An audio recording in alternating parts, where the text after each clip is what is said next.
안녕하세요. 주식 경제 기술과 기업, 그리고 재계에 떠도는 헛소문들까지 최고의 선수를 가리는 이곳은 주경기장입니다. 저번 시간에 말씀드렸던 대로 오늘은 한국 제약업계의 대표적인 R&D 명가 한미약품그룹에서 벌어지고 있는 경영권 분쟁에 대해 얘기해 볼게요. 한미약품그룹은 세계적인 제약사로 성장해왔지만 사실 최근에는 이런 이미지보다는 그 가족들끼리 열심히 싸우고 있는 곳, 이런 이미지가 훨씬 강하죠. 과연 한미약품그룹은 어떻게 이 지경까지 오게 되었을까요?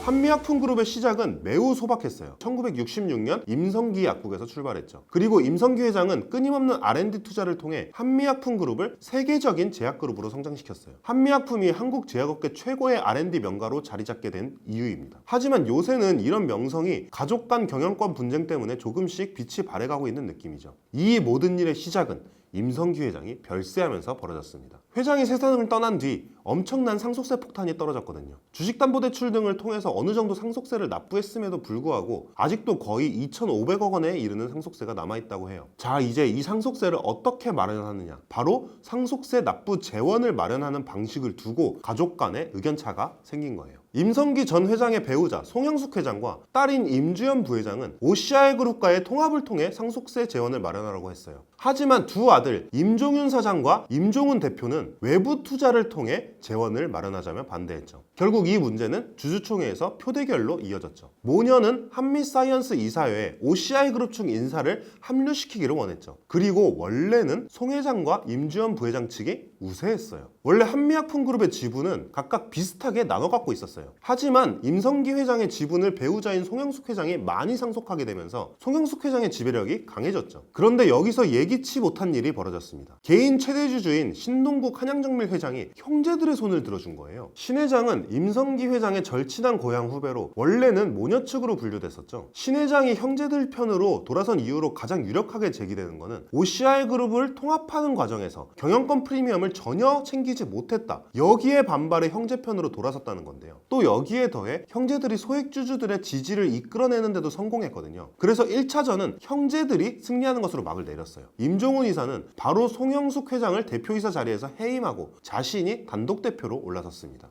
하지만 싸움은 여기서 끝나지 않았어요. 2차전은 신동국 회장이 다시 주총에서 패배한 송 회장과 임주연 부회장과 손을 잡으면서 시작됐습니다. 이들은 3자연합을 결성하고 한미약품을 전문 경영인 박재현 대표의 독립경영 체제로 전환하려 했어요. 그리고 이를 위해 지주사 한미사이언스가 담당하던 인사, 법무 등의 업무를 독자 조직으로 옮기려 했죠. 그런데 아까 둘째 아들인 임종훈 대표가 지주사인 한미사이언스의 단독 대표이사가 됐다고 했죠. 그래서 임 대표는 지주사 대표의 권한으로 박재현 한미약품 대표의 직급을 사장해서 갑자기 전무로 강등시켜버렸어요. 그리고 자신을 한미약품 단독 대표로 선임하는 안건을 이사회에 제안했죠. 하지만 형제들이 장악한 지주사 이사회와 달리 한미약품 이사회는 또 3자연합이 장악한 상태였거든요. 그러다 보니 임종훈 대표의 단독 대표 선임 안건은 무산되고 말았어요. 3자연합은 한미사이언스의 이사회를 다시 장악하기 위해서 임시 주주총회 개최를 요구했습니다. 이미 구성된 이사회에서 권력을 다시 가져오는 방법은 바로 이사회를 증원해서 그 증원되는 사람을 3자연합의 사람들로 채워넣는 거죠. 문제는 3자연합 측의 주장에 따르면 이 주총 개최 요구를 한미사이언스에서 지연시키고 있다고 해요. 이사회가 임시주총 소집 결의를 해야 되는데 형제 측에서 이사회를 장악하고 있으니 이걸 안 하고 있다는 거죠. 물론 형제 측도 또 자신들의 입장이 있어요. 임종훈 대표는 중앙일보와의 인터뷰에서 이달 중 한미사이언스 임시주총을 개최하기 위한 이사회를 열겠다. 3자연합은 이사수를 늘리자고 주장하는 이유를 묻는 회사의 요구에 한 달간 침묵하다가 회사가 요구를 묵살했다고 거짓말하고 소송을 냈다. 이렇게 얘기했죠. 최근 한미약품그룹의 해외 계열사와 관련된 잡음도 일어나고 있고 이와 관련해 경찰 고발까지 이어지는 등 한미약품그룹의 경영권 분쟁은 점점 점입가경으로 들어가고 있죠. 최고의 R&D 명가, 그 명성은 이렇게 경영권 싸움에 가려져 버리고 있습니다. 과연 한미약품그룹은